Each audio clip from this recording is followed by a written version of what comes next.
Merci de nous suivre partout dans le monde entier à travers Elite Télévision, chaîne Nabino. Vraiment, il y a Mnene Penza, Bomesa Nango, toujours à Awa, toujours.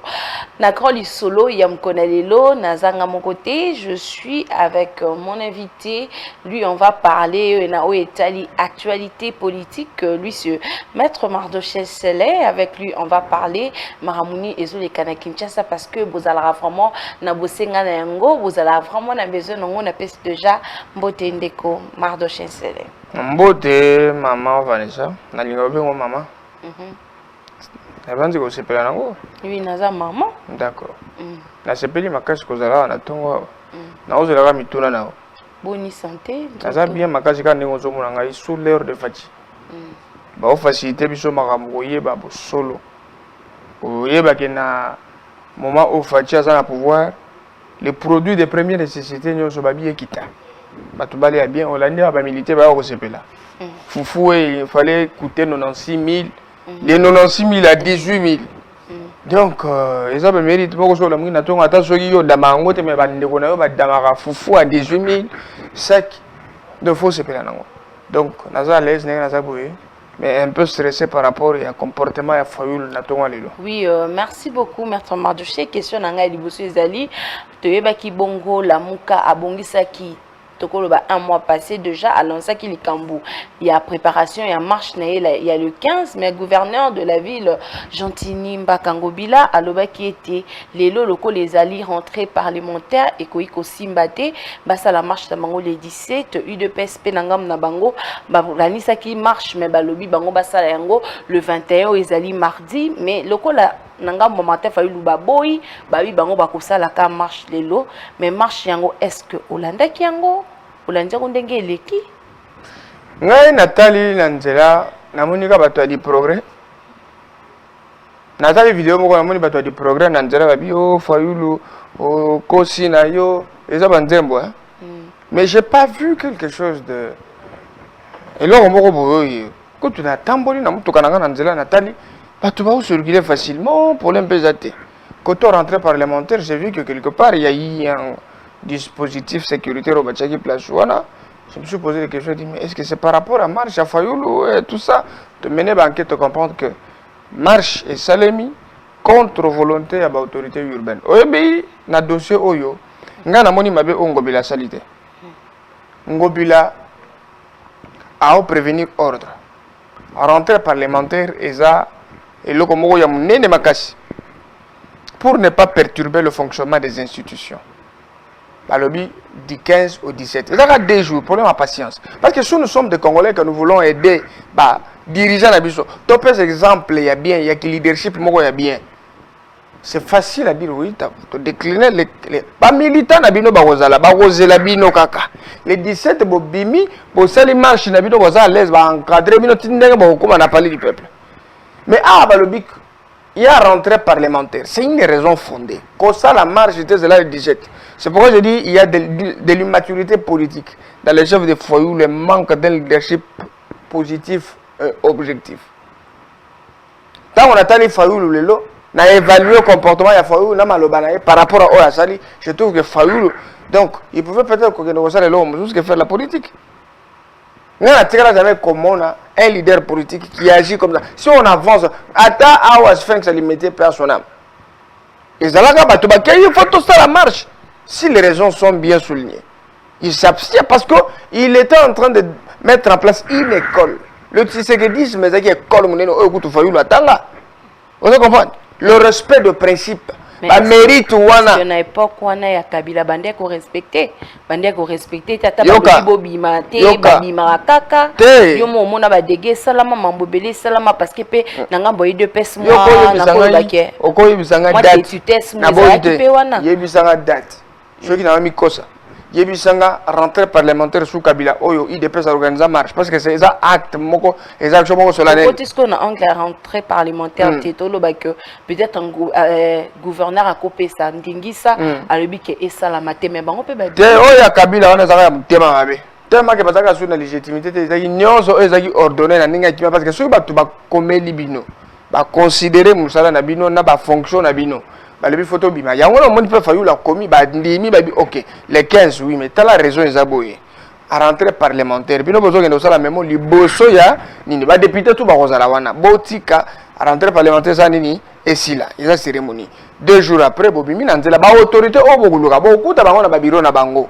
bokoko wana bosali memo so ba répondre ça dépend de vous et ça ordre Ngobila a agi en tant que gouverneur c'est ça dans sa juridiction respective. Alors vous avez un Fayulu mal intentionné, vous avez un Mojutu tout désorienté, donc bazui kaka le Rwanda juste pour impressionner, ce sont des gens qui vont susciter des actions de légitimité. On va s'accarer circonstance. Ah babo il biso, babo voilà tu sais qu'il est contre Fayulu, tu sais que non. Et puis les gens tu sais que dans ça va faire quoi? Parce que Ngobila est autonome. Asa responsable de la décision ça relève de sa compétence. Parce que si aujourd'hui va tobaki kuna ba bomi député moko, la responsabilité tombera sur les épaules de Ngobila. N'a pas service non il y a sécurité. Tu vois? Sécuriser c'est prévenir. Ba sécurité Fayulu na ba tutu ya la muka, ba sécuriser pe ba élus nationaux. Les élus basant la catégorie sociale moko différent na ya Fayulu. Si Fayulu n'est pas député c'est autre chose. OK. Vous comprenez? Mais les députés, juste des privilèges de juridiction, basant la immunité parlementaire, ce sont des autorités basant la rang boy. Et puis, et là, ça a un rang solennel. Les gens officiels, ils ont besoin, ils ont droit à la protection. Et qui doivent les protéger, c'est le gouverneur. Tant qu'on le dit non, il y a rentrée parlementaire, Fayulu devrait user de sa sagesse. C'est ça même c'est ça le leadership. Mais si on a vu Maître Mardoché, image, et bon, mamate, et zo partout, de tout moni, basoda na biso, misusu bazo tindika Martin Fayulu, bazo côté na mutuka, comme si yibaki, comme si bon, est-ce que réaction na, et ça bien pour na basoda na biso ko réagir pour na Martin Fayulu bongo, mutualita pe pour na changement ya mboka. Au moins ateke na beta maboko. Obeta maboko pour na beta la police wana maboko, c'est une police professionnelle. Ah bon? Au contraire, il fallait pas mettre Martin Fayulu au pantalon. Si le principe dit la charité bien ordonnée commence par soi-même. Si Fayulu voulait que la police le respecte en tant que dignitaire d'État, soi-disant leader et opposition, ainsi de suite, il fallait qu'il commence par se respecter. Se respecter, c'est respecter les lois de la République. La République du Congo est un état de droit. État de droit, c'est un état dans lequel le principe de la primauté du droit sont d'application. Personne gouvernant et à la gouverner à Zalikolo Mibeku. Même Fatih Mora le Barangana Zalikolo Mibeku T. Mobeko c'est la décision de l'autorité compétente. Papa à l'entrée parlementaire en Gouana, qu'on négocie la marche, tu bois marche na yote. Tu reporter pour 2 jours. Raison est que voilà. Bah tout va comprendre que l'entrée parlementaire c'est un côté de la comédie. Fayulu n'a rien avec ça congolais. Il n'y a pas, Fayulu n'est pas un Congolais le plus important que tout le monde. Bah Moïse Katumbi Bazadi, Batumbi Bazadi en opposition basée Belé. Ce n'est pas Fayulu. Fayulu c'est un petit opposant fabriqué d'hier. Au contraire, moi je ne veux pas l'appeler opposant, c'est un mécontent politique. Parce qu'il développe la haine dans ses sorties médiatiques. Même quand tu vois Fayulu, même dans sa récente déclaration, autant lié l'icolo tinasé Nzala, dans le Koso, c'est la vérité. Nzala dans le Koso, il y a pouvoir qui les caractérise. Et la haine, il y a Koko Sabatoke Nazaraka, président élu, tout ça. Ce qui 2000. Tu sais une chose, Fayulu a mangé dans la même assiette. Il y a médiocrité avec Kabila, non? Qui ne connaît pas ça? Ça fait partie de son cursus politique. C'est un cursus sale. Aujourd'hui, il fait se faire la santé. Ce qui devait fallu la chance à respirer, c'est juste à qu'il y ait des personnes. Tu vas être ton légitimité. À quel moment la légitimement mon existence. Alors, toi, tu vas cracher sur la main qui t'a donné la bénédiction. Et aujourd'hui, si tu sais qu'elle dit, dans son sens, dans son bon sens, alors on l'appelle soldat du peuple. Discours sur l'état de la nation, Tshisekedi reconnaît les compétences de Fayulu. Cela ne suffit pas que Tshisekedi flatte Fayulu parce que Fayulu c'est un poids mouche devant Tshisekedi. Ça c'est la vérité, c'est connu de tous. Tshisekedi est leader, 385 fédérations de son parti représentées sur toute la République et vous avez un Fayulu fabriqué par la fusion d'une légitimité temporelle. Il y a Batumo Banimika Bapé, ça y est, et Simbité. Les lobes retiré la force Abimina et décidé on a 14 personnes inconnues d'abord qui ne maîtrisent même pas la politique. Par exemple, si Mané pour avoir. Ça pas député. Pas député. On n'en disconvient pas. Le problème c'est l'objectif. Et Et la politique se lie à travers moto azome ma leadership. Fayoulou, biloko pena soukali, il y avait la politique dans le cadre exact. Si ce n'est pas kokosa, ko exprimer nzala wana na lokoso kozala na mbongo. Et si lui, toi tu vois que Fayoulou veut quoi? Il veut avoir le poste dans un bongo. C'est vrai que ce sont des personnes qui nous apportent le malheur. Le Congo est sur la voie du développement avec Félix Tshisekedi à tous les niveaux. Moi, je ne veux pas c'est que Tshisekedi a que parce que mon toujours ça n'a pas particularité. Fayoulou peut être bon en Nengemususu, peut-être que Fayoulou peut être bon que s'il est à côté de Félix Tshisekedi. Mais si lui seul, Fayoulou, en tant que leader, à opposition comme président, c'est de l'âne sur le toit, ça c'est faire régner Lucifer à la tête du pays. Mais c'est quoi, yo, maître? Et puis d'ailleurs, qui a les réseaux sociaux, Fayoulou, ils finga policier bololé. Mais non, mais écoute, même si je suis énervé au plus haut point, je suis en proie, en colère.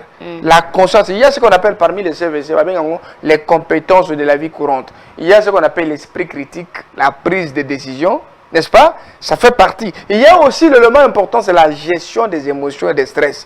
La plupart des congélés que Kabila nous a des sensations de ramassis. Moussous soit banal teka ba pampex sa bana nanzela, moussous soit banal teka soki carburant, moussous mais azana ça doit ta chemise à $50 tout ça à tchoko. So bonne le besoin caméra, tu peux te rendre compte qu'on est un politicien. Oh dans l'intérêt c'est la pourniture.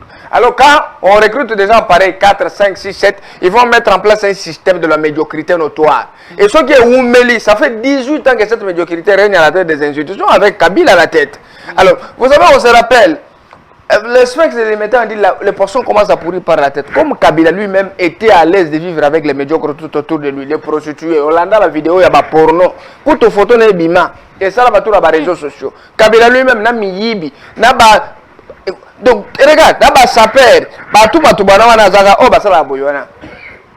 C'est ça tout Matouana. Ils sont nombreux là ces gens-là. Dans l'obscurantisme, c'est la vérité. Dans l'obscurantisme, tu sais qu'il y a hérité un système sale qui a fallu le il y a joué qui tu vois na boko on na boy à sali crise à Koufi. Mais si quoi maître Mardoché te dit que Tchangu déplacement te fallu la salle ba marche na Tchangu mais lelo j'ai ko be ya lobby que marche na bango pe ya eu de pes ba wanda yango na Tchangu. Et c'est créé franchement te ba to fallu mais pour na 2 ans mais pour na koluka ki. Na cracher na na Tchangu tout ko na pesa bango mbote place tout bazali on est à base ça c'est la Chine la séparation makajinga mona Tchangu tena utakuna on comprend Tchangu il y a trop de curieux ce sont des gens qui font plus des analyses sur le plan de la politique bah tu pas nzala na Tchangu basé belé on comprend quand tu marches tout autour de Tchangu ça difficulté au temps mais ce qui veut dire que tu basé belé makasi alors lui va tomber sous la circonstance il y a que Fayoulou yewana et puis bande ko tribal na bazawana ba oh et puis balinya Tshisekedi te bazawana pour ba curieux balandaye Fayoulou peut commencer la marche à Wakosuka Natchan. Avec bateau 4. Donc c'est pour vous dire que c'est un monsieur intelligent dans la malédiction. Donc, il est très professionnel. Donc il sait qu'il faut qu'on ne peut pas comprendre qu'il est trop légitime. Pas curieux, c'est qu'il est le contraire. Mais lui, depuis, il n'a pas mobilisé. Tu as vu que la plupart, tant qu'on limité, ils ont trouvé force du programme en route. Vous comprenez? C'était pas mobilisé. La légitimité fait partie des 3 attributs principaux qui construisent l'existence du pouvoir. Et si nous pouvons aller de ce principe qui ne peut même pas concorder avec la politique, tout pouvoir vient de Dieu. Vous comprenez? Je sais que c'est un démocrate. Tu sais que c'est celui qui délivre le Congo. C'est pas Fayoulou. Fayoulou a un tama. Mais est-ce que soit affrontement ça là mais que j'ai combien na ba force du progrès wana et commis moi mbutu non je combien sali des ordres il y a le sali des ordres tes questions j'ai combien promis que le 21 bango ba banda pe marche na Tchangu et bon est-ce que le 21 marche à Fayoulou ozala bango le bi ba ko ça la marche de soutien ils sont libres l'institution mais les alaï de pes so ba biso on rentrée parlementaire les lots ba nyaba yoka. Tellement que Fayoulou a la légitimité. Légitimité exacte. Il faut à Luka, moyen nini, à créer, susciter la légitimité. Quand on a tout un leader politique, entre guillemets, susciter des actions à la légitimité pour assurer la santé. Mais je total Fayoulou. Na chemise, na la terrawana, na drapeau, RDC, tchaka mpanzi na yi. Na ba vidéo, na ba ça. Non, ça c'est pas un président qui peut diriger le Congo demain. atoboyite. Alors. Nandenge nzamba keli je na ofinga été. En tout cas, je peux pas insulter Fayoulou. Mais Fayoulou n'est pas compétent pour diriger le Congo. Fayoulou n'a pas la carrure pour diriger le Congo. Tu comprends? Fayoulou peut être bon que lorsque au devant de lui il y a quelqu'un comme Tshisekedi, au devant de lui il y a quelqu'un comme Kabund. Ce sont des gens qui peuvent accompagner Fayoulou, mais lui seul c'est un poids mouche. Il ne peut pas supporter le poids du Congo et le problème des Congolais. C'est quelqu'un qui peut vendre même bateau, sac. Ce sont des gens qui peuvent nous amener des contrats plus que c'est opposition, ça passe. Est-ce que Fayoulou a un opposant? C'était mécontent du régime, bon. Fayoulou a $5 mais ça va finir. Eh, mon soldat du peuple va bêter l'homme boy. Il a impressionné IDPS, a impressionné président Sphinx. Et tiens, c'est ce que je ne pas sentir que petit Nangaï a Zananga. Petit Nangaï, en tout cas, en tout cas, soutenir le combat Nangaï. Or, ça la bon va bêter l'homme wana mutu juste parce que ça a moins incompréhension kaka. Mais lui, à quoi tu as mutu va bêter le coffre. Fayoulou le pédale mise mutu va bêter le coffre. Merci beaucoup, maître. Ah ouais, bah tindi que la chemise a fini mutu bololé. Fayoulou kutu alela il besoin micro pour pouvoir résoudre était dans mon ndaba congolais le koso boyete aleli o ba yibie pouvoir le batika ba comédie wana Fayoulou doit apprendre aux gens de la Muka d'abord le respect de principe. Le respect de principe veut dire quand l'autorité urbaine a le but respecter la rentrée parlementaire. Zala qui mena batuna yo 17 bima nandela manifester kutu linga sa biso le woto yo nandela to sa makamna biso. Et c'est fini, à qui a sali un non-événement. Au moins, non-événement. C'est un non-événement. Fayoulou peut bouger quoi et puis ça fait quoi? Ça ne représente. Les Congolais, vous êtes d'accord avec moi? Que moi, marche, on a mougué en Zalawana. Tala bango la déclaration, les bosso, bosso, na politique, na ma déclaration, na otala bango. Bango nyonso, ezala mutu, oh, epenge. Ti sukawa epenge lokwa mutu moko auto lia fufu atondi aza kimia mupanza Fayoulou azolanda message wana bazopesa na professeur de vos kitoko azopesa message nyonso wana balingi bakoma lokwa IDPS. Non, attendez votre tour, cherchez un bon leader charismatique lokwa je vais parler de qui alamuka là-bas. Moi je ne veux pas quelqu'un hein? Parce que moi je te peux muyibi munena yiba mbongo ebele tout ça. Il s'est contredit, Abi Félix, un garçon honnête, lobby, oh, comme dangereux. Tu vois, ce sont des gens, oh, bah, Congolais, bah, ça a confiance. Ok. On comprend. Donc, brièvement, il faut retenir que Fayoulou n'est pas un modèle d'un bon leader de l'opposition, c'est un mécontent politique, à le Koso, à Nzala. Ok. C'est selon vous, hein? Quelque chose. Bien fait Martin Fayoulou. Là, c'est selon vous, Maître Mandouchi. Les bienfaits infinitésimales. Bah, au balanda français, infinitésimal, il faut un microscope. Pour tel bien, qu'est-ce qu'il Fayoulou a fait de bien? Il faut un microscope. Parce que ce sont des microns en réalisation. Ok. Merci beaucoup, Tolobel Siko d'échéance. Mouyej, Olinga Kika, Mouyej, Alongo, incompétent, au Bengue na communion. Maintenant, les lots, bah, des choix. Mais je me félicite d'abord, je suis fier de moi-même pour le combat mené dans la province du Lualaba, ensemble avec la dame de fer Fifi Masuka Saïni, cette grande dame qui impacte positivement. Elle fait partie aussi de ma tête d'affiche. Il y a Basi, il y a Makasi. Basi, au Baro Sala, l'Olendo, il y a féminité congolaise, la gestion de la chose publique. Talaka papa, oui. À Congolais, il y a une délivrance au Fatia, mais il y a une union sacrée. Parce que c'est une union sacrée, il n'y a pas de virus. On n'a pas besoin des infections, il y a vision et chef d'État. Nous voulons des personnes bien converties. Dans la vision, on a que Moutou a un virus à kabylisme. Le virus du kabylisme, c'est un mauvais virus que l'Afrique n'a jamais connu. Et ça, virus, il y a Mouyibi, et ça, virus, il y a Koboma, et ça, virus, il y a insécurité, il y a des tourments et des deniers publics. Mouyibi, je suis des papas où il y a financé, milice, il y a PPRD, béret rouge, béret jaune, bon, wana, et ça, il y a une caisse, il y a une matériel, là-bas. Ils ont financé, Kuluna, Awana, Isasa.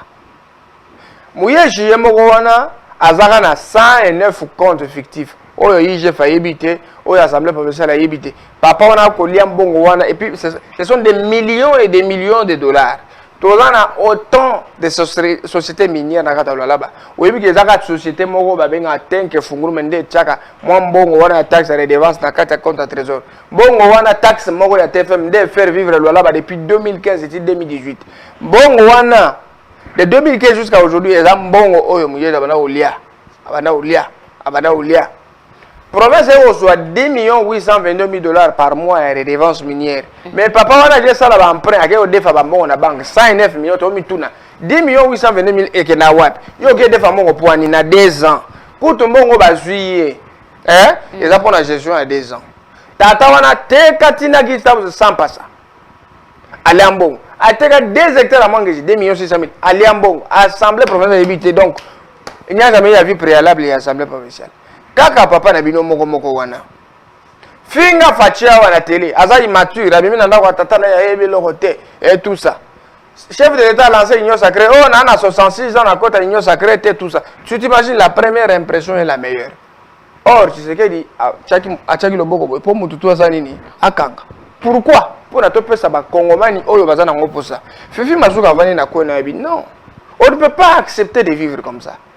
Ah, on a président comme on est Félix Tshisekedi, c'est lui le président élu. Tu peux ça y chance, hein? Tu sales la musala, na kati ya vision na pour population na biso et se retrouver. Tant qu'il y a à côté na kati ya union sacrée, na combo ya parti na qui est le FIDEC parce que sa présidente nationale ya parti moko munene les a représenté. Mais mouya jazana 68 ans, azana parti politique té leadership na ezaka ya kosuka na la ba koyiba mbongo tshana ba poche. Alebi ya kosuka na kabilizo ezana ngolo lendo ya mutu omoni ya sa langwe mbongo. Akoloba n'importe quoi, amona lo wa mbongo wana ko le beleti na parquet.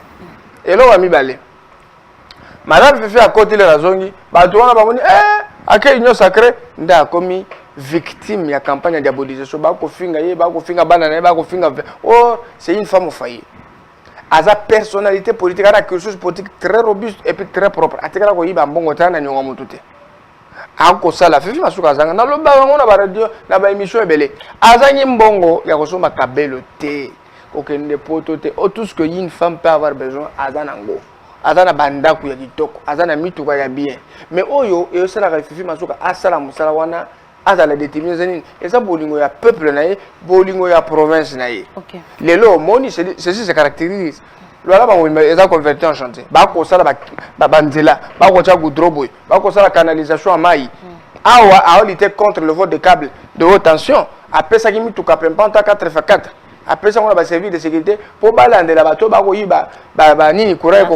merci beaucoup, Maître Ato. Continuez toujours la question dans Souka parce que émission comme presque na Souka, chinois na loi là-bas, moi des autres na loi là-bas, bazo interdire, donc bazo monter ba congolais pas si, mais na kata loi là-bas, mais yo obeta toujours c'était que kuna na loi là-bas, makambozo qui est bien, mais na ba image tozo mona na kata loi là-bas, ba des autres bon chinois bazo s'imposer na kata ya loi là-bas, ko ba ni par rapport eza lukuta na yebiso ya lukuta lola ba kimia mali loko amaye uta frigo eza kimia c'est que yolande ba image nazo yebiso ba image akala wana lola ba kimia avec madame Fifi l'air na toza awa gouvernement provincial yako bonga mapona ko kende ko pesa yomba bolo ba ke bozo kumisa mama Fifi mema kamusu na soubassement bozo loba yango te pona ni na yebiso ke lola ba kimia ekomika ko kumisa kama lola ba kimia makasi lola ba malili insécurité za raté parce que mouya jine muta bana obomisa batukuna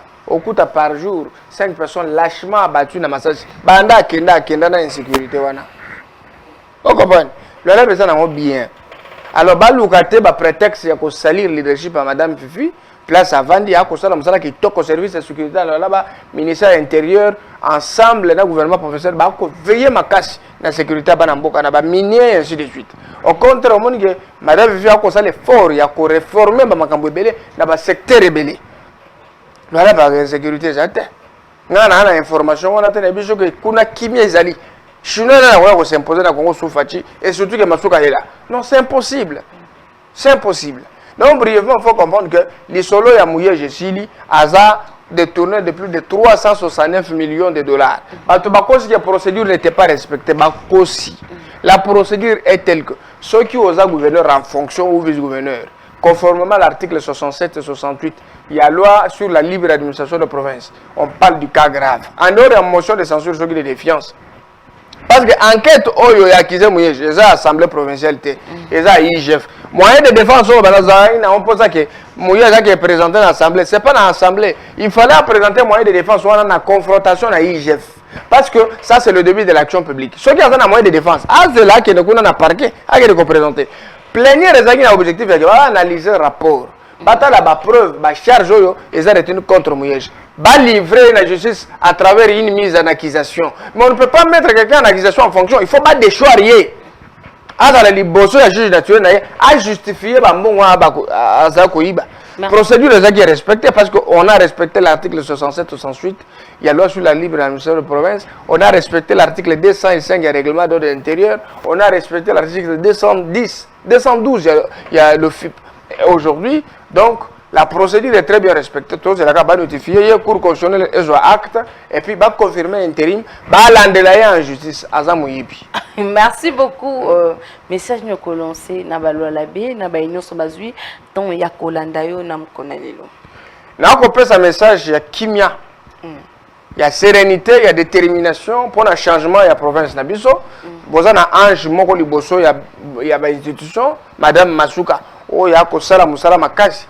A kosala musala makasi pour la province na kene liboso, a kosala musala pour na concrétiser vision en chef de l'état na parti wa république. Oyebi que objectif a Fifi Masuka ezaki ba communauté nyonso eza la place moko tolo ba munoko moko pour na considérer mboka na biso. Fifi Masuka n'est pas venu pour diviser, Fifi Masuka azawana pour na ko développer. Oyebi que ba bilembo belé tellement que to comme na suka émission na pesika kaba. Merci ebele na bana lola ba pona soutien na bino bopesi na assemblée provinciale na musala okitoko basali biso ba akize biso toza na acharnement contre Mouyej mais preuve za wana auto bana ko loba eza vérité ayiba kimbongo ngana lingi bolinga ba institution na bino bolinga gouverneur na bino bozana yawa eza fierté makasi pona République démocratique du Congo eza na mwana mwasi moko oyo akozala la fierté na ba gouvernement provinciaux eza Fifi Masuka Saini qui a le soutien même de son peuple. Donc le chef de l'État agit positivement. Bolinga président Nabino Félix Tshisekedi bon soutenir rien et puis gaza éternel na pouvoir c'est un démocrate. Je pense qu'on a posé article la biso ba mérite moko ya bien et plutôt que de liboso. Merci beaucoup Bozaki Ebeli ya kolanda émission ya mukona lelo. So bosepela ki na ba image ya mukona te pesa bongo merci à Gaël Omofortis ainsi que Jacob Nemi Liwata. D'ici là portez-vous bien, à bientôt. Bye.